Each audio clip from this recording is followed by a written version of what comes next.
आप जैसे साथी मिलजुल करके पलवल देवीलाल पार्क से यह आंदोलन का शुरुआत खड़ी थी और आज आपके सामने इतना बड़ा हजूम और इतनी बड़ी व्यवस्था आपके बीच में सब भाइयों ने मिलजुल करके इसको आगे बढ़ाया। उसमें भाई साहब सोनपाल जी भी, भाई साहब चौहान साहब भी, सब हरपुरी से भाई साहब रघुवीर जी, सभी का योगदान रहा है। लेकिन मैं आपसे एक निवेदन करना चाहता हूँ कि छोटी सी कारगुजारी आप बुजुर्गों के और आप सब सानिध्य साथियों के साथ साथ इस देश को बिगाड़ा है। अंग्रेजों ने तो दिया था नारा डिवाइड एंड रूल, और इस देश को जो बिगाड़ा जा रहा है इन राजनेता और ब्यूरोक्रेट जो आज का कह देते हैं ना को गोरे अंग्रेज तो चले गए, ये काले अंग्रेज देश का बद से बदतर हाल करने में लगे रहे। तो आपसे आप जो जनता जनार्दन है, लोकतंत्र का मतलब है जनता की भागीदारी का लोकतंत्र। इन्होंने उस जनता की भागीदारी के लोकतंत्र को हटा करके इन्होंने अपना लोकतंत्र बना दिया। हमारा ही पैसा, हमारा ही देश और हमारी व्यवस्था, ये हमको ही बिगाड़ने में लगे हुए हैं।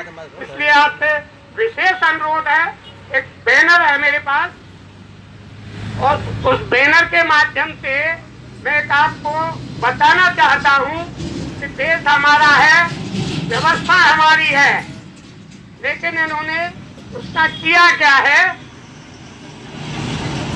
ये है। इसमें आप थोड़ा गौर से देखेंगे और सब समझदार हैं, इसको पढ़ने की भी कोशिश करेंगे। भारत मंच, भारत हमारा देश सबका है, मेरा भी है, आपका भी है, बहनों का भी है, भाइयों का भी। और व्यवस्था परिवर्तन जो ये राजनेता, एक सेकंड, इन राजनेता बात पर हम पहुंचे, इन राजनेता और इन ब्यूरोक्रेट्स ने जो इस सारे सिस्टम को अपसेट कर दिया है, अब आप हम सबकी जिम्मेदारी बनती है इस व्यवस्था को कहां से शुरू करें और कैसे सुधारें। तो ये अब हम जो आंदोलन, ये हमारा किसान एकता, जो मजदूर एकता का जो आंदोलन है, बहुत लंबा खींच दिया इन लोगों ने और इनके कान पर जू नहीं रह रही है। आपसे उम्मीद करते हैं कि ये भारत सत्याग्रह हम क्यों ना तहसील में, होडल तहसील, पलवल तहसील और आखिर सीएम के घर तक पहुंचाए। इससे हम वहां तक पहुंचने में और पीएम के घर तक, पीएम ने भी, मैंने तो लिखा है अंधेर नगरी चौपट राजा और टका से भागी टका से खाजा, लेकिन न ये जवाब देते हैं न सुनते हैं। तो आपसे विशेष अनुरोध है, इस बात पर मैं आपको 5 बातों पर ले जाना चाह रहा हूँ। भारत मंच से देश के सभी किसान, मजदूर, व्यापारी, सभी साथियों को, सुभाष चंद्र बोस जी ने एक शब्द कहा था कि तुम मुझे खून दो और हम तुम्हें आजादी देते हैं। आज आप लोगों से इसी बात को दोबारा दोहराने जा रहा हूँ कि आप हमारा साथ, सहयोग और वचन दो और हम आपका समाधान देते हैं। ये नहीं देंगे, आप ही खड़े होकर के अपना समाधान निकालेंगे और वो आपकी अनुभूतियों से ही निकलेगा। तो उसमें पहला मेरा पॉइंट है, किसान, मजदूर और छोटे व्यापारियों को शोषण से बचाया जाए। दूसरा पॉइंट है, मैंने उस दिन भी कहा था, आज मैं थोड़ा सा, आधे लोगों को पता है, आधे को नहीं पता, स्वामीनाथन रिपोर्ट लागू करो। स्वामीनाथन रिपोर्ट है क्या, उसके बारे में कुछ लोगों को जानकारी है, कुछ को नहीं है जानकारी। स्वामीनाथन रिपोर्ट के बारे में थोड़ा सा विश्लेषण कर दूं, आपकी इजाजत हो तो? कर दे, बिल्कुल। स्वामीनाथन रिपोर्ट एक स्वामीनाथन आयोग, जैसे आज हम किसान आंदोलन कर रहे हैं, 2006 में एक हमारे IAS अधिकारी थे जिनका नाम था स्वामीनाथन, और उनकी अध्यक्षता में किसानों को बचाने के लिए एक आयोग या कमेटी गठित की गई थी और उन्होंने एक फार्मूला निकाल के दिया था। उस फार्मूले का नाम था C2 + 50% किसान परिवार की लेबर। C का मतलब है लागत, तो C का मतलब उन्होंने, मैं 2006 में हुआ था ये काम, 2006 की बात कर रहा हूँ अभी आपके सामने। तो 2006 में उन्होंने किसान के गेहूं के 1 क्विंटल की लागत 1050 रुपये रखी थी। तो 1050 C2 का मतलब कॉस्ट का दुगना, कितना हो गया, 2100 रुपया। और उसमें जो साल भर हमारा किसान परिवार खेती में लगा रहता है, 525 रुपया, 1050 का आधा 525 रुपया, ये टोटल लागत बनी 2625 रुपया। जब 2625 रुपया लगी तो WTO WHO के जवाब में वो लागत डंप कर दी गई। जैसे आज हमारी टीम बैठी है किसानों की, उसमें ऐसे ही हमारे ताऊ देवलाल जी कभी किसी उसमें पंचायत में हुक्का पी रहे थे किसी के घर पे, तो वहां अपनी घरवाली से बोल दिया कि भाई 5 आदमी बैठे, क्या बना के ला। वो घरवाली ने बेचारी ने देखा ना, भागा, अंदर से आवाज लगा दी, अरे ना तेरी पेंशन आ रही, ऐसे ऑर्डर चला दिया जैसे पेंशन आ रही हो। तो ताऊ देवीलाल जी को बात पिंच कर गई और उन्होंने ये कहा कि भाई बुजुर्गों को पेंशन, अगर मेरा समय आया तो बुजुर्गों को पेंशन दूंगा। लेकिन हमारे बंसीलाल जी उस समय CM होते थे और उन्होंने कहा यार मैं हरियाणा का CM पढ़ा लिखा आदमी, ये अनपढ़ को क्या पेंशन दे देगा।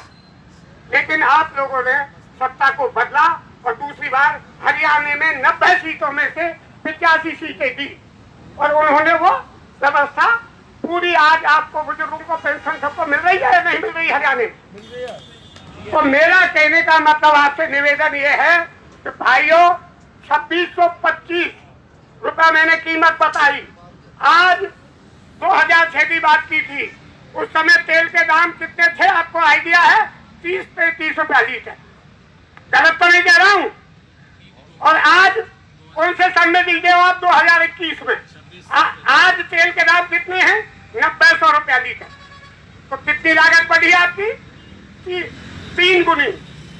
यूरिया के दाम 100-125 रुपया होते थे और आज उसी यूरिया के दाम 300-350 रुपया है और 5 किलो घट और है।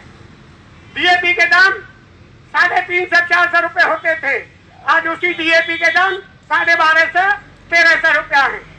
तो जब आप कोई भी बाजार में सामान खरीदने जाते हो तो आपसे 3 गुनी कीमत वसूली जाती है। तो मोदी जी ने, हमारे प्रधानमंत्री जी ने ये कहा था, जैसे मैंने विश्लेषण करके बताया है और अपने एजेंडा में घोषणा पत्र में लिखा था कि हम स्वामीनाथन रिपोर्ट लागू करेंगे। दूसरे शब्दों में किसानों का एक कलम से कर्ज माफ करेंगे और आज आपके सामने कहा जा रहा है हम किसान की आमदन दोगुनी करेंगे। लेकिन ये दोगुनी और तिगुनी लागत जब तिगुनी बढ़ी है तो हमें दोगुना तो कम से कम मिलना चाहिए। तो 2625 रुपए का दोगुना कितना होता है? 5250 रुपया। और जैसे ताऊ देवलाल जी ने कहा कि भाई मुझे मोहर लगानियां बनाओ, तो आप किसान भाइयों मोहर लगानियां बनो और बना करके अपना राजा किसान, राजा परिवार का बनाओ और अपनी समस्या का 5250 पर 5100 रुपए के दाम अदा करने का विकल्प तैयार करो। आपसे अनुरोध है मेरा कि आपको 5100 रुपया कम से कम दुगनी कीमत पर मिलनी चाहिए। गलत तो नहीं कह रहा हूं। तो भाई इस बात को ध्यान में रखते हुए आगे मैं और बढ़ा दूं थोड़ा सा या इतना ही रह दूं? तीसरा पॉइंट है 36 बिरादरियों का पंचायती राज लाओ, ग्राम स्वराज जिसको कहते हैं। आज तुम्हारा शासन देश और प्रदेश के माध्यम से कर रहा है, राम ठन गोपाल है और उसको PM CM और सारे ब्यूरो को पता है कि आज आपके गांव में एक सरपंच 50-60 लाख रुपया लगा करके सरपंच बना है। जो आदमी और जहां ज्यादा आमदन है वहां 1 करोड़ और 2 करोड़ रुपया लगा रहा है। जहां जो आदमी 1 करोड़ 2 करोड़ रुपया लगाएगा, कोई भी है तो XYZ नहीं क्यों नहीं, वो मतलब 1 के 2 निकालेगा कि नहीं निकालेगा और 3 पीढ़ी का अपना इंतजाम करेगा। अरे भाइयों जागृत हो जाओ, अपने देशवासियों, अपने भाइयों से कह दो भाई हम तेरी चाय या पानी भी नहीं पिएंगे। हम गांव के विकास के लिए ईमानदार नुमाइंदा 36 बिरादरी में जो समाज का काम कर सके ऐसा नुमाइंदा बनाए, जिससे आपका और मेंबरों को, किसी को स्कूल का, किसी को शिक्षा का, किसी को कृषि का, किसी को पानी का, किसी को स्वास्थ्य का, सारी जिम्मेदारी सौंपे।